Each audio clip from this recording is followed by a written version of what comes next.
시청자 여러분 안녕하십니까? 1월 19일 뉴스플러스 시작합니다. 코스피가 12거래일 연속 사상 최고 기록을 경신했습니다. 하락 출발했던 코스피는 오전 10시부터 강한 상승 흐름을 보이더니 결국 4,900선 위로 뛰어 올랐습니다. 이제 코스피 5천까지는 단 100포인트도 남지 않았습니다. 이번 주, 아니 이러다 당장 내일 코스피 5천이라는 꿈의 숫자를 볼 수도 있을 것이란 기대감까지 나오고 있습니다. 증권부 강미선 기자와 시장 상황 진단하도록 하겠습니다. 강 기자, 어떻게 12거래일 연속 이렇게 오를 수 있을까요? 과거에도 이렇게 장기간 랠리가 있었던 적이 있습니까? 네, 지금 굉장히 엄청난 상황인데요. 코스피가 연초부터 한 번도 쉬지 않고 달리고 있습니다. 5,000피까지는 95포인트 정도 남아가 있는데요. 현재 추세라면 내일 또는 내일 모레 정도면 이 꿈의 고지인 5,000피에 이를 수 있을 것으로 예상이 됩니다. 코스피 지수는 오늘까지 12거래일 연속 상승 마감했는데요. 역대 두 번째입니다. 역대 최장 랠리는 2019년 9월의 13거래일, 그 다음은 2006년의 12거래일입니다. 내일 한 번 더 상승 마감한다면 역대 최당 랠리의 기록을 다시 쓰게 되는 겁니다. 네, 그렇습니다. 오늘 수급을 보면 또 특징적인 모습이 있었습니다. 개인은 지난 금요일에 이어 차익 실현에 나서고 있지만 외국인이 이 거래일 연속 순매수했고요. 물론 장 후반에는 외국인과 바톤 터치하긴 했지만 장중에 모처럼 연기금이 증시 상승을 주도하는 모습 보였죠? 네, 오늘 연기금이 좀 포인트였는데요. 연기금이 오늘 장중에서 비교적 큰 규모로 순매수를 하는 모습을 보였습니다. 최종적으로는 1,200억 원의 순매도로 마감을 했는데요. 이 장중에는 2,500억 원가량 순매수세를 보이면서 10개월 만에 큰 폭의 매수세를 보였습니다. 이후 이제 장 초반에 관망을 하던 외국인들이 따라붙으면서 외국인은 5,500억 원어치 순매수로 장을 마쳤습니다. 결론적으로 보시면 외국인의 매수세가 지수를 밀어올린 것처럼 보이지만 실상은 연기금의 이 장중 매수세가 오늘 상승에 큰 역할을 했다고 봐도 무리가 아닐 듯 싶습니다. 연기금은 이제 국민연금 비중이 거의 대부분인데요. 현재 국민연금의 국내 주식 투자 한도가 꽉 찬 상태로 알려져 있습니다. 이례적으로 그래서 오는 이제 1월 26일에 기금운용위원회가 열리는데요. 보통 이 회의가 2월에서 3월 정도에 진행을 하는데 이 일각에서는 국내 주식 투자 비중을 늘리기 위한 움직임이 아니냐는 시선도 적지 않습니다. 네, 맞습니다. 이번 회의에서 국민연금이 국내 주식에 대한 투자 비중 확대와 또 가파른 원화 약세에 대한 대응 방안을 논의할 것으로 예상되고 있는 상황입니다. 강 기자, 오늘 4,900포인트의 주인공 뭐니 해도 현대차 아니었겠습니까? 네, 맞습니다. 현대차도 굉장히 많이 뜨거웠는데요. 이 로봇과 이제 신사업에 대한 기대감이 반영되면서 시장에서 재평가를 받고 있는 겁니다. 현대차는 오늘 시가총액 90조 원을 돌파하면서 이 LG에너지솔루션을 제치고 시가총액 3위로 올라섰습니다. 현대차와 함께 로봇 관련 주주도 일제히 강세를 보였는데요. 이 반도체 종목이 잠시 숨고르기에 들어간 사이 이 자동차와 로봇 등 산업재로 순환매가 이어지면서 코스피 상승 흐름을 이끌고 있습니다. 네, 투자자들 사이에서 이러다 내일 5,000포인트 보는 것 아니냐 이런 전망 나오고 있고요. 또 너무 가파르게 올라온 만큼 조정이 뒤따르지 않을 수 없다는 시선도 나오고 있습니다. 전문가들 의견 한번 들어보고 싶은데 전문가들은 향후 전망 어떻게 보고 있습니까? 네, 우선적으로 앞으로 이 시장의 유동성은 계속 몰릴 것으로 예상이 되는데요. 이 금융당국은 최근 3배 레버리지 ETF 도입을 검토하고 있습니다.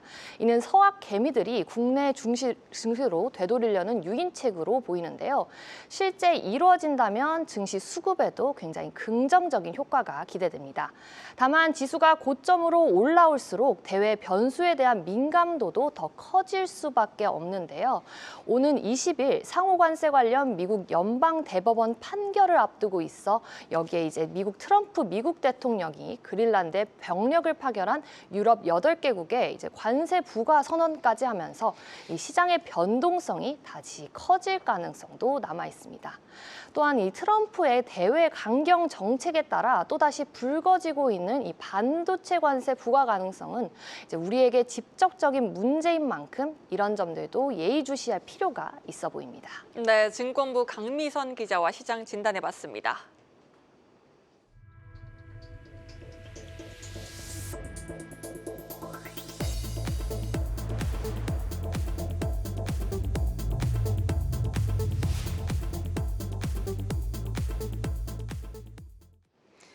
현대자동차그룹이 엔비디아와 테슬라 출신 글로벌 인재를 잇따라 영입하며 피지컬 AI 기업으로 탈바꿈하고 있습니다.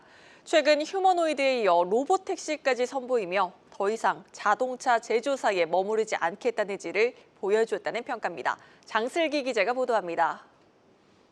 현대차그룹이 글로벌 빅테크 인재들을 전격 영입하며 피지컬 AI 전환에 승부수를 던졌습니다. 현대차그룹은 최근 AI와 로보틱스 분야의 세계적인 권위자인 밀란 코박을 그룹 자문과 보스턴 다이나믹스 사회이사로 선임했습니다. 밀란 코박은 테슬라에서 자율주행 시스템 오토파일럿과 휴머노이드 옵티머스 개발을 총괄한 인물입니다. 밀란 코박은 현대차에서 AI와 로보틱스 등 미래 핵심 사업을 담당하게 됩니다. 앞서 현대차는 공석인 첨단차 플랫폼 본부장에 엔비디아 출신 박민우 사장을 선임한 바 있습니다.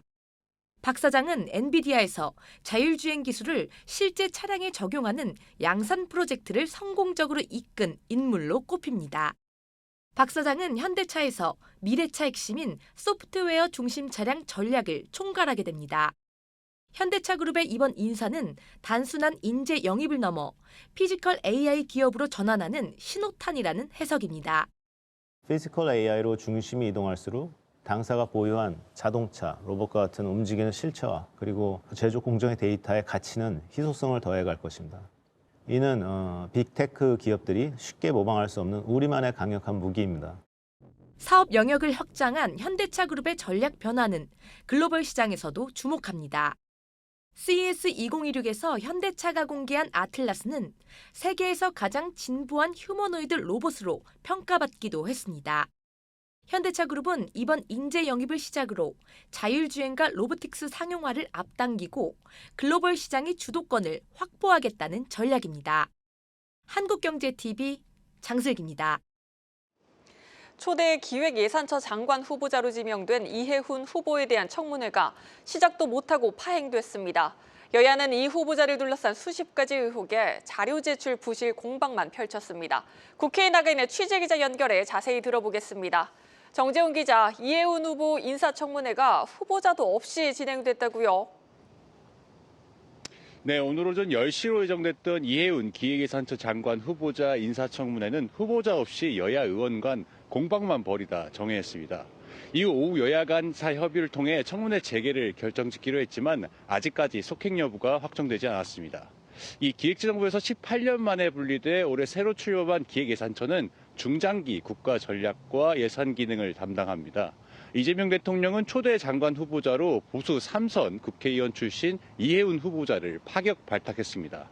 그러나 후보자 지명 이후 보좌관 폭언, 자녀 아파트 부정 청약, 영종도 부동산 투기 등 각종 의혹이 불거졌는데요.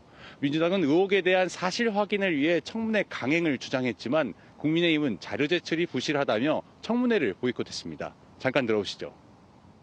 한덕수 총리부터 시작해서 한동훈, 그다음에 이상민 너무나 자료 제출이 부실했습니다. 그럼에도 불구하고 그때 국민의힘에서 뭐라고 얘기를 했습니까? 국회는 국회 일을 하면 됩니다. 특히 야당은 야당의 일을 해야죠. 오늘 자료 제출과 관련해서 인사청문회 처음부터 전제가 무너졌습니다. 여당에서 반드시 자료를 제출하겠다고 약속을 해서 오늘 청문회를 열기로 한 겁니다. 근데 약속했던 15일 오후 5시까지 제출된 답변은 전체 15%에 불과했습니다. 네, 이 후보자는 청문회 참석을 위해 현재 국회에서 대기하고 있습니다. 대기 중 취재진과 만난 이 후보자는 야당의 사퇴 요구에 대해 국민 앞에 설명드리겠다. 야당이 요구한 자료도 75%가량 제출됐다고 밝혔습니다. 네, 이 후보자 청문회 재개 여부 계속해서 파악해 주시고요. 또 코스피가 정부가 목표한 5,000선까지 단 100포인트도 남겨두지 않고 있습니다. 상승에 힘을 실어줄 3차 상법 개정안, 이번 주 국회에서 심사가 시작될 예정인데 이런 분위기에서 제대로 진행될 수 있습니까? 네, 오늘 22일 국회 법제사법위원회 소위에서는 3차 상법 개정안을 상정해 심사할 계획입니다. 이 3차 상법 개정안은 기업이 보유한 자기주식, 즉 자사주를 일정 기간 안에 소각하는 의무를 부여하는 게 핵심인데요. 코스피 5천특위위원장인 오기영 민주당 의원이 지난해 11월 대표 발의한 법안으로 원칙적으로 자사주 취득일로부터 1년 이내 보유 중인 자사주는 1년 6개월 내에 소각하도록 합니다. 앞서 지난해 7월 이사의 주주 충실 의무를 다음은 1차 상법 개정안이, 그리고 8월에는 집중투표제를 의무화한 2차 상법 개정안이 국회 본회의 문턱을 넘은 바 있습니다. 증권가에서는 3차 상법 개정안이 도입되면 기업 발행 주식 수 감소로 주당 가치가 상승하는 긍정적 영향이 있을 것으로 내다보고 있습니다. 이 전기통신사업법상 외국인 지분 한도가 있는 KT 등의 사례로 일부 수정안이 필요하다는 주장도 제기가 되고 있습니다. 또 재계에서는 경영권 방어 필요성을 주장하면서 예외 허용을 요구하고 있기도 합니다. 그러나 민주당은 3월 주주총회 시즌 내까지 법안 처리 목표로 하면서 원안대로 처리하겠다는 의지를 현재 보이고 있습니다. 지금까지 국회에서 한국경제TV 정재홍입니다. 원달러 환율이 1,400원대 중후반에서 등락을 반복하며 심리적 마지노선인 1,500원 선을 위협하고 있습니다. 과거 경제 위기 시기에 나타났던 1,400원대 환율이 장기간 지속되는 이른바 고환율 뉴노멀 현상이 고착화되는 양상인데요. 달러 투자 수요가 환율 상승을 부추기고 있다고 판단한 금융당국은 은행과 보험사를 소집해 본격적인 원화 가치 방어에 나서고 있습니다. 전략적 환해지를 제기한 국민연금도 환해지 비율을 조정을 검토할 것으로 보입니다. 세종 주재기자 연결합니다. 전민정 기자, 정부가 여러 방안을 시도하고 있지만 환율 좀처럼 진정되지 않고 있습니다. 가장 큰 이유 뭐라고 봐야겠습니까? 네. 해외 투자에 따른 구조적인 달러 수요가 여전히 큰 상황이기 때문입니다. 예탁결제원에 따르면 지난 16일 개인 투자자의 미국 주식 순매수액은 총 6억 1,100만 달러로 지난해 11월 19일 이후 최대 규모를 기록했습니다. 올해 들어선 가장 큰 순매수 금액이기도 합니다. 지난달 말 정부와 외환당국이 강력한 구두 개입과 실 개입에 나섰을 때 환율이 하락하자 개인 투자자들은 오히려 이를 미국 주식을 싸게 살 기회로 여겨서 이제 해외 투자를 더 늘렸었고요. 이후에도 정부의 단기 대책 약발이 먹히지 않고 환율이 다시 오르자 투기적 달러 수요가 많아졌는데요. 이에 따라 미국 주식 순매수세가 늘며 환율 상승을 자극하는 악순환이 발생하고 있는 겁니다. 이런 가운데 국제통화기금 IMF도 환율 변동성이 취약한 국내 외환시장에 대한 경계음을 높였습니다. IMF가 내놓은 글로벌 금융안정 보고서를 보면요. 우리나라의 경우 환율 변동 위험에 노출된 달러 자산 규모가 외환시장 월 평균 거래량의 이제 25배에 달하는 것으로 나타났습니다. 글로벌 금융시장의 불확실성이 확대될 경우 환율 충격을 흡수할 수 있는 여력이 제한될 수 있다는 경고인 셈인데요. 쉽게 설명해 보면 우리나라에서 환율이 조금만 움직여도 기업과 금융회사가 환율 변동에 따른 손실을 줄이기 위해 한꺼번에 달러를 매도, 즉 환해지를 하게 되잖아요. 이렇게 되면 시장에 쏟아지는 달러 물량이 외환시장의 수용 능력을 감당하지 못한 나머지 환율 변동폭이 더 커질 수 있다는 겁니다. 네, 글로벌 투자은행들도 원화 약세가 당분간 이어질 것이라며 단기적으로 1,500원 선을 열어둬야 한다고 분석하고 있습니다. 백약이 무효한 상황에 이번엔 금융당국이 은행과 보험사를 소집했다고요? 네, 외환 보유액을 투입한 시장 개입과 국민연금 환해지, 수출기업 외환 조사 등 온갖 정부 대책이 먹히지 않자 금융당국까지 나선 모습입니다. 금융감독원은 오늘 오후 시중은행 수석 부행장들을 소집했는데요. 달러를 포함한 외화예금 가입을 부추기는 마케팅을 자제하고 이 상품 전액을 원화로 바꿀 때 주는 혜택을 늘려달라고 요구한 것으로 전해졌습니다. 환율 우대 경쟁이 개인의 단기 환투기를 자극하고 외환 수급 불균형을 초래한다는 판단에서입니다. 실제 지난달 24일 기준 5대 은행의 개인 달러 예금 잔액은 127억 3천만 달러로 2024년 말보다 9억 1,700만 달러나 불었는데요. 2021년 말 이후 4년 만에 최대치를 기록하기도 했습니다. 당국의 환율 방어 움직임은 이뿐만이 아닌데요. 앞서 지난주엔 고환율 국면에 늘고 있는 이른바 달러 보험 가입에 금융감독원이 이제 소비자 경보를 내렸었고요. 이달 초 재정경제부도 7대 은행 외환 마케팅 부서장을 불러서 지나친 환율 우대를 통한 달러 예금 판매 마케팅을 자제해달라고 요청한 바가 있습니다. 네, 또 최근 국민연금도 원화 약세에 전략적 환해지를 제기했는데요. 국민연금이 이례적으로 이달 기금운영위원회를 열고 추가적인 환율 안정 방안을 논의할 것이라고 예상되고 있죠. 네, 보건복지부는 오늘 26일 올해 첫 국민연금 기금운용위원회를 여는데요. 1월에 기금위가 열리는 건 2021년 이후 5년 만입니다. 이런 이례적인 1월 기금위 개최는 환율 급등이라는 최근의 상황과 무관치 않아 보입니다. 현재 국민연금 기금운용본부는 환해지 전략에 대해선 시장 영향력 등을 감안해 비공개로 운영하고 있지만요. 이번 긴급 기금위에서 전략적 환해지 비율을 조정하는 안건이 다뤄질 가능성이 높다는 전망이 나오고 있습니다. 전략적 환해지는 환율이 미리 정한 기준보다 높아지면 보유한 달러 표시 해외 자산을 일정 비율까지 매도하며 환율 노출 위험을 줄이는 방식을 말하는데요. 실행되면 시장에 달러 공급이 늘어서 환율을 낮추는 효과를 기대할 수 있다는 점에서 환해지 비율을 늘리는 것 아니냐는 관측도 제기됩니다. 골드만삭스는 최근 보고서에서 국민연금의 전략적 환해지 규모가 500억 달러까지 늘어날 수 있다고 전망하기도 했고요. 다만 여전히 일각에서는 국민연금이 거시정책 수단으로 동원되면서 기금 운영의 독립성 원칙을 해치는 것 아니냐는 지적도 내놓고 있습니다. 지금까지 세종 스튜디오에서 한국경제TV 전민정입니다. 한국은행의 기준금리 인하 종결 시그널로 시장금리가 상승하자 일부 은행 주택담보대출 금리도 오름세입니다. 금리 상단이 연 8%를 넘어선 곳도 등장하면서 이자 폭탄이 현실화되고 있습니다. 자세한 내용 경제부 김보미 기자와 짚어보도록 하겠습니다. 김 기자, 주담대 금리 더 오르고 있다고요? 네, 맞습니다. 이 정부의 가계대출 강화 기조가 지속될 것으로 예상되는 가운데 한국은행의 연내 기준금리 인하 기대감까지 사라졌기 때문인데요. 실제로 지난주 한국은행 금통위가 있었던 16일 국고채 금리는 일제히 상승했습니다.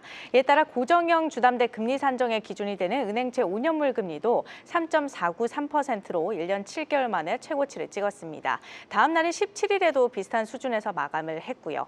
현재 증권가에서는 금리 인하 기대감이 완전히 사라지면서 당분간 채권 시장에서는 적정 금리 레벨이 어느 정도 수준인지를 찾아가는 과정이 이어질 것이라고 내다보고 있는데요. 향후 경제 지표 결과에 따라 그 방향성이 결정될 걸로 보입니다. 만약에 수출 호조의 내수 회복세가 받쳐주면서 경제 성장률 전망치가 상향 조정되고 또 2%대를 유지하고 있는 소비자 물가 상승률이 예상보다 크게 튈 경우 향후 기준금리 인상 가능성도 높아지게 되는데요. 이렇게 되면 채권 금리 역시 더 강하게 오를 것이란 전망이 나옵니다. 네, 8% 금리까지 얘기가 나오던데 현재 은행권 주담대 금리 어느 정도 수준인 겁니까? 일단 좀 자료화면에 보시면요. 5대 시중은행 같은 경우에는 현재 신용등급으로 3등급 차주 기준 6개월 변동형은 연 3.6에서 5.7%, 그리고 5년 고정형은 연 3.88에서 6.18%입니다.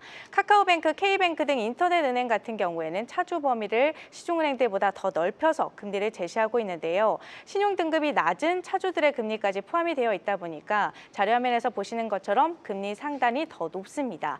6개월 변동형은 연 4.39에서 연 8.08%, 고정형은 연 4.32에서 연 7.86%인데요. 금리 상단이 연 8%를 넘어섰습니다.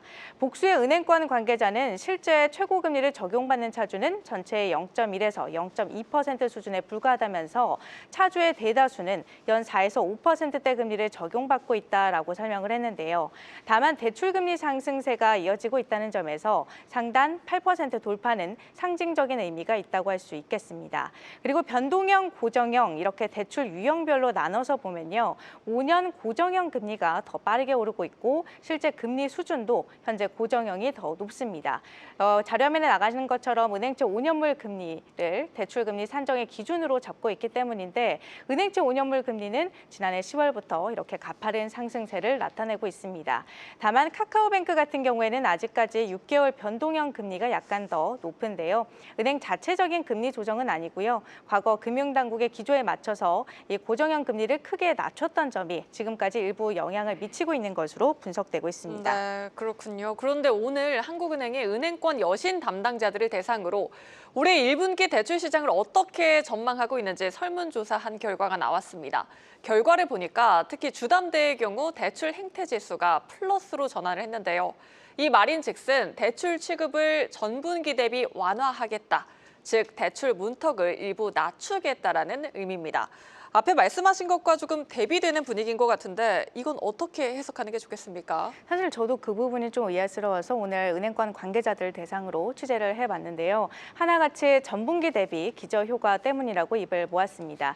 이 연말에 은행별로 가계대출 총량 한도가 대부분 차면서 불과 한 달 전만 하더라도 신규 주담대 취급을 중단하거나 제한하는 곳들이 많았죠. 그런데 연초 들어서 가계대출 총량 한도가 다시 리셋되면서 신규 주담대 취급을 재개하는 곳들이 생겨나다 보니까 직전 분기와 비교했을 때는 은행들의 가계대출 취급 스탠스가 다소 완화적으로 보일 수 있다라는 겁니다. 하지만 전체적으로는요, 올해도 정부의 가계대출 강화 기조가 지속되고 있어서 은행들이 금리를 깎아주면서 대출 영업을 적극적으로 하기는 어려운 상황인 것으로 파악이 됐습니다. 네, 가계대출 한파가 올해도 이어질 것이란 얘기입니다. 또 고정형 주담대도 이번 주 한 번 더 오를 예정이라고요? 네, 맞습니다. 고정형 주담대 같은 경우에는 은행들이 은행채 가격 변화를 매일 혹은 일주일에 한 번씩 적용을 하고 있습니다. 때문에 늦어도 이번 주 후반부까지는 은행채 금리 상승분이 대출 금리에 반영돼서 한 차례 오를 것으로 예상되고 있고요. 변동형 주담대 금리는 한 달에 한 번 발표되는 코픽스를 토대로 산정이 되거든요. 지난주 12월 코픽스 금리가 발표가 되면서 은행들은 대부분 대출 금리의 0.08%포인트 상승분을 이미 반영한 상황입니다. 다만 앞으로 은행채 금리 상승세가 지속될 경우 예금 금리도 이를 반영해야 하고 이렇게 되면 다음 달 코픽스 상승도 불가피해지거든요. 이에 따라서 연쇄적으로 변동형 주담대 금리도 시간차를 두고 따라오를 것이란 전망이 나옵니다. 네, 여기까지 듣겠습니다. 경제부 김보미 기자였습니다.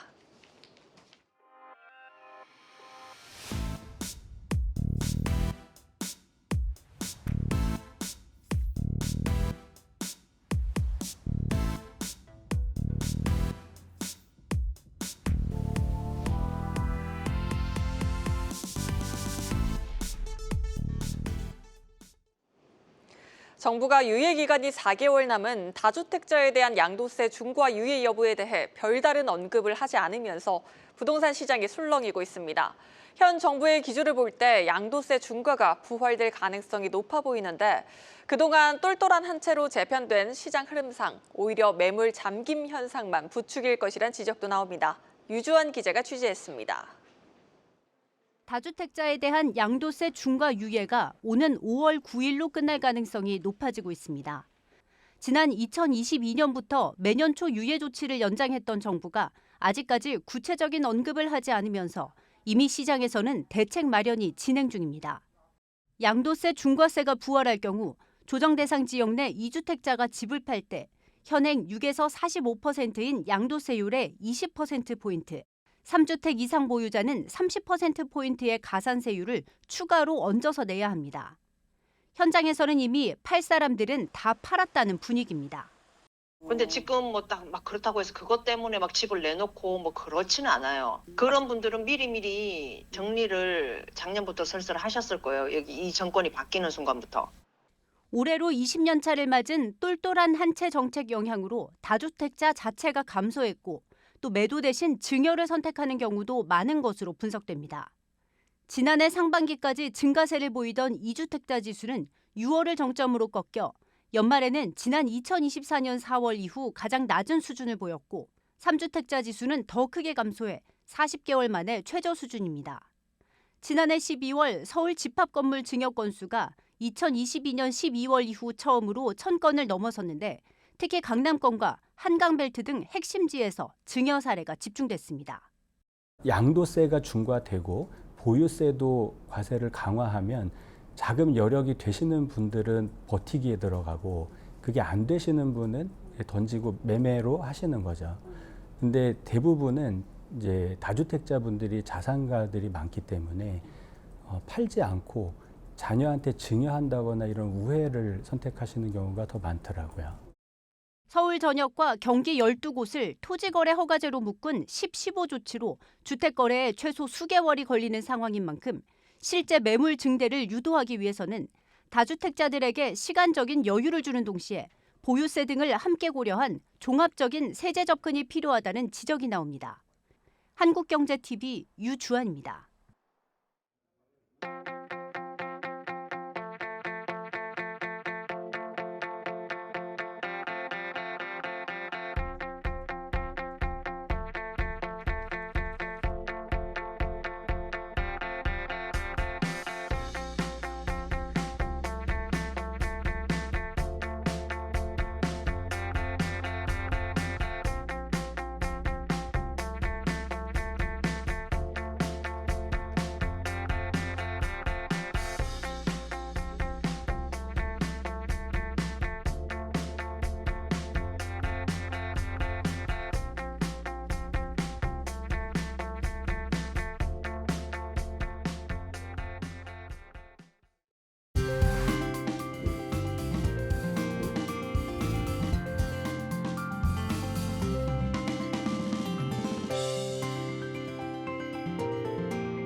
한 주의 시작이 굉장히 즐겁습니다. 여러 리스크 요인이 있었다고 해도 이쯤이면 조정장이 오는 것 아니냐는 우려가 나오긴 해도 기대감이 더 큰 게 사실이죠. 내일 시장 상황도 저희와 함께 짚어보시죠. 오늘 뉴스는 여기까지입니다. 함께해 주신 여러분 고맙습니다.